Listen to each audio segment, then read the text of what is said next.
It doesn't mean మీరు దేవుని కుమారులు అయితే, ఇట్ డజంట్ మీన్ మీరు దేవుని సేవకులు అయితే, ఇట్ డజంట్ మీన్ మీరు దేవుని మినిస్ట్రీలో ఉన్నప్పుడైతే, ఆర్ ఇట్ డజంట్ మీన్ మీరు దేవుని పరిచర్య చేస్తే మీకు విరోధులు ఉండరు అని కాదు.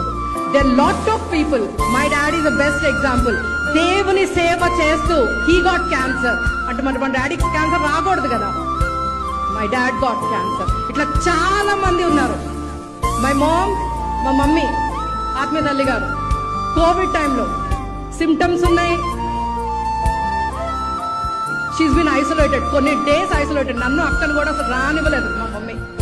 But I thank few people. ఆ టైంలో మేము లేకపోయినా వాళ్ళు వెళ్ళారు, అమ్మ వద్దు అన్న కూడా వాళ్ళు వెళ్ళారు. మరి మా మోమ్కి రాకూడదు కదా. ఒక్కొక్కసారి దేవుడు he allows it so that మనం గోతిలో ఉంటే వేరే వాళ్ళని అది ఒక ఎగ్జాంపుల్ గా